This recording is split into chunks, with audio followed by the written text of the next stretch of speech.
Hello and welcome to this video. My name is Eva and in this video I talk about people pleasing. It's a very interesting topic and it's very important to get out of people pleasing. So I talk a little bit about also how to do it. So what is people pleasing? People pleasing is a summary of a lot of different signs, but maybe to sum it up in my words, it's for me really about putting other people's needs, opinions before your own and saying yes to things that you actually would say no to, but you want to please and you want to like and you want to fit in and you want to avoid conflict, so you do it anyways. That's kind of a short summary into people pleasing, and it's not good because it can lead to a lot of different symptoms such as burnout, which can also then lead to depression. So just imagine you're building a business on a foundation of people pleasing. So for example, you want to create a course and then you have certain clients and they tell you, hey, I want to have this and this and this in this course, can you do it? And then you say, yeah, sure. And maybe you even know, no, this is not the right idea to put all of those things in a course because I want it a specific way and I think that the way that I want it makes more sense for this course, but you want to please others and especially your clients, for example. So you say, sure, and then you bring out the course and it doesn't feel right for you. It doesn't really work because it's just so many different opinions and choices and ideas all in one thing, and it doesn't make any sense anymore, and you feel it's inauthentic from yourself, and so it becomes this mess and it doesn't feel right for you anymore. So you feel disinterested, you don't like it anymore. Or for example, another example, if you have certain clients and you want to have you have a certain project and you want to have this project made for your clients, but then you think, oh, I really want to please this client, and then you keep working, and eventually you just burn out because you don't have any energy anymore, because you cannot please everyone. You cannot please your clients, your boss, it's impossible to please anyone.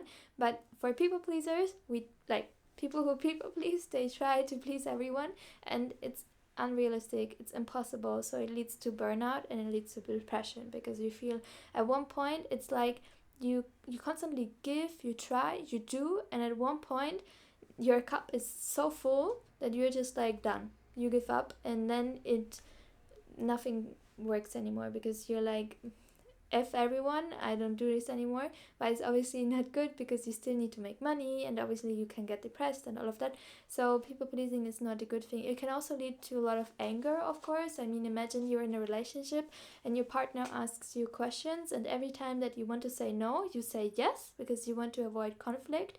That will lead to a lot of resentment and it will destroy also the relationship, most probably. So it's very, very important to learn about people pleasing and to learn how to avoid it, because resentment is kind of the number one killer of a relationship. So yeah, so it's really, really also important to protect yourself, because people pleasing, it can attract narcissistic people, psychopathic people, and also many people, to be honest, at least from my perception, are like dogs and if you allow them to do things, they will do things. So it's really important, and it's your responsibility to set boundaries, to say like, no, I don't like that, don't do that, I don't want that, etc.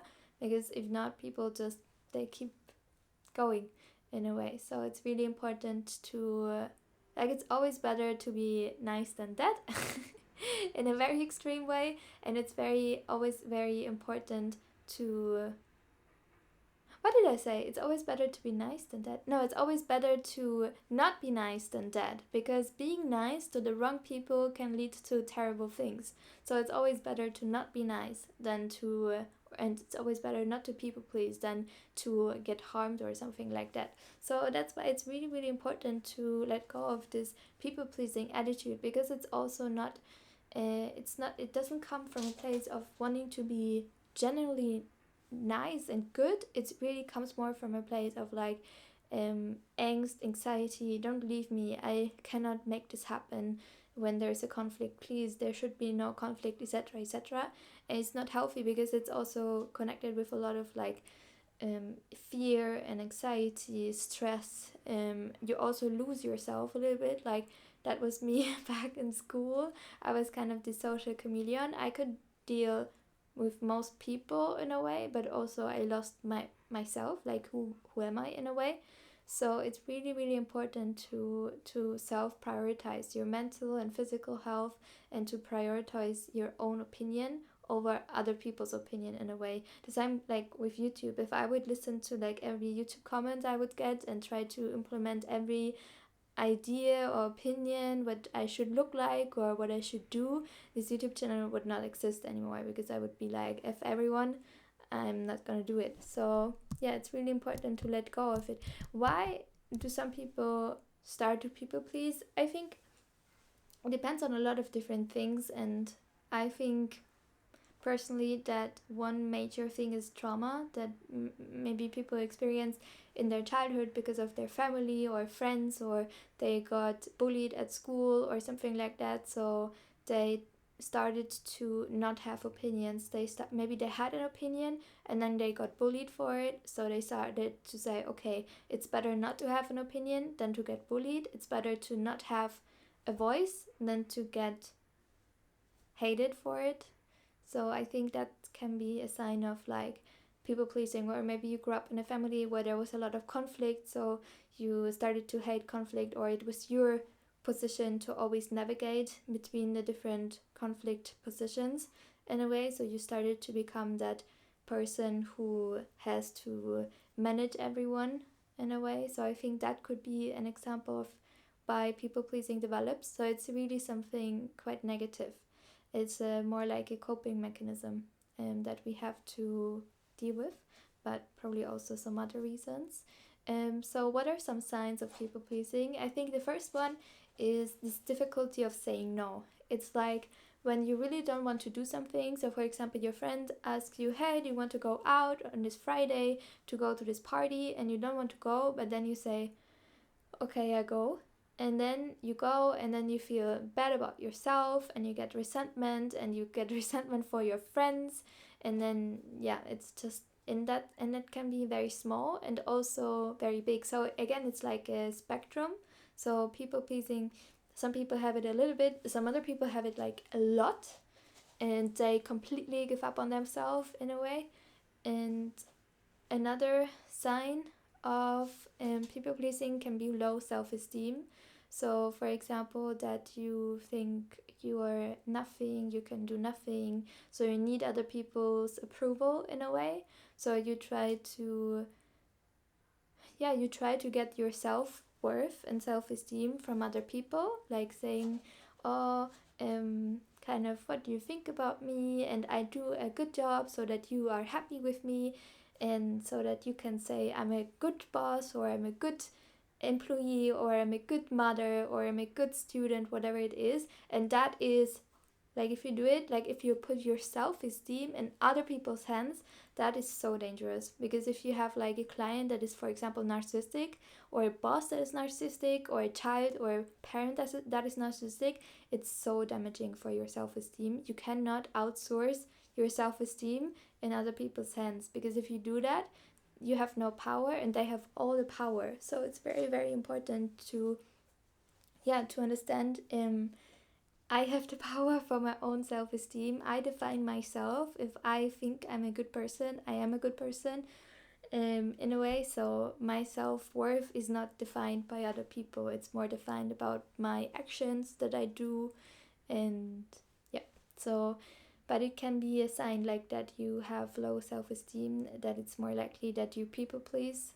Another one is just feeling guilty for prioritizing yourself. That can happen if you, for example, grew up with narcissistic parents, or you grew up with, I don't know, difficult parents, maybe like parents with depression. I don't want to say that they're difficult, but maybe parents who have certain conditions. So it was always about them, and it was never about you as a child. So you learned, okay, I cannot prioritize myself because it's really about other people. So that could be a possible cause for people pleasing. Another possible cause could be about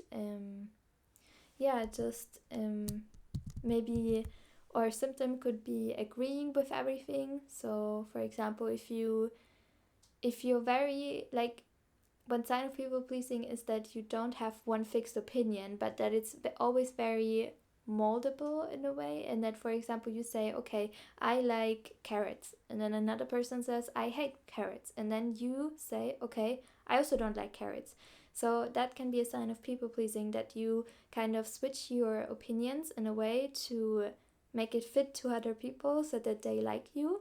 And that's also just very dangerous, because then you lose yourself in a way, you lose your self identity, and it's not healthy. And it lacks authenticity, it lacks kind of stability, groundedness. And then you can really lose that groundedness if you always change your opinions based on other people, and it's not so positive. Another one is overcommitting, which is basically that you that you cannot say no. So you say, okay, for example, do you want to meet, and you say yes even though you want to say no. And or do you want to do the project, and you say yes even though you don't want to do the project. So that can also be a possible reason. Also, fear of rejection. I mean, that's a reason for people pleasing. Like, for example, if you got bullied or whatever, so you had a certain rejection in your life before, so that now you're really scared to get rejected. So now that you feel like, okay, I want to do everything in order to not get rejected. That is super important. So these are some symptoms of like people pleasing. Some reasons, again, trauma, harsh experiences in your past that you want to protect yourself for, insecurity, perfectionism, also low self-esteem, fear of conflict. And now, how to actually stop being a people pleaser. First of all, I think it's so important to go to therapy, because if you go to therapy, you can actually learn healthier ways. You have someone who can support you in that journey, or like a coach, whatever it is. That is super important. And it's a process. It's not something that happens one day to the next. It's really just a long process, and a step-by-step process also. But if you have a therapist, that would be awesome. So some steps that you could take is, first of all, set healthy boundaries. So learn to, and I made a lot of videos about setting boundaries, but the first one is really identifying, okay, what situations are not okay, what situations am I always stepping my own boundaries, like getting in touch with yourself and understanding, okay, that is important for me, and that doesn't feel right for me. I feel like that I should change. For example, in a relationship, if your partner says, hey, do you want to go on Friday to do cinema night, and you really don't want to because on Friday you want to play tennis, for example, but you go always to the cinema and you hate it, then to actually set a boundary and say like, hey, listen, it doesn't make me happy, let's find another compromise, to talk about it, to set a boundary and say, okay, I will go maybe twice a month or something like that to the cinema, in a way. So, and to figure out, okay, what situations in my life, let it be in the workplace, relationships, whatever it is, am I frustrated in, and to set certain boundaries accordingly. That can help so much. Also, kind of prioritizing your needs is so important. And prioritizing your dreams, your needs, your personality, and to take time also for the things that are important for you. Obviously, it always depends on each person. Like, some people, they're maybe single mom, they don't have so much time, but if you can make it possible to find ways that you can prioritize yourself and really do some things that are important for you, and to, for example, say, okay, for me it's very important to play, for example, chess, so I will actually make the time to once a week play chess, and that's a non-negotiable, that makes me happy and I need it. So that can be really important, to listen to your own needs. And and if you can do that in a therapeutic process, that's amazing. But maybe you can also find like workbooks about it, where you can have like, okay, what are my needs? What are boundaries? Am I always stepping a boundary? How can I reframe that in a boundary? I think there's so many great books out there, or like workbooks. Another one is learn to say no, and that's you can practice it by like simple things. So for example, for example, someone asks you, hey, do you want to eat that? And you don't want to eat that, so you say no. Or big things, hey, do you want to book this vacation? You don't want to book it, so you say no. And I think that's a beautiful process to also reframe. Saying no is actually very often saying yes to myself and to my own dreams, because if you go on the vacation, you can have less time, or you have less time to play chess, what you actually want to do. Or if you say no to eating that specific thing, you feel maybe better. So saying no sometimes can be saying yes to yourself, and saying no doesn't make you a bad person. Another one is start with small changes and be compassionate with yourself, because again, like, changing this people pleasing habits is really a habit that takes time, and probably you have learned it your whole childhood or your whole adult life until now, so it will take some change, such as changing the habit of eating healthier. It's a habit that you have to first unlearn, and then you have to learn different behaviors, so it will take some time. So make small changes, say no more often. If a client wants something from you but you feel it's not, it is like, for example, you say, okay, I don't want to work after 5 p.m., and you communicated that with a client and they still demand that from you, you can set a boundary. You can say no, or you don't answer that email after 5 p.m. in a way. So that can be really helpful to set those small boundaries, make those small changes, and over time they accumulate, and it can get better. Another one is to avoid over apologizing, because it can also just show that you don't want to take up space, but you are a great person and you can allow yourself to take up space, and it's actually really something beautiful if you do that. So yeah, if you notice, for example, that habit of over apologizing, of trying to make other people understand you, to let it go also.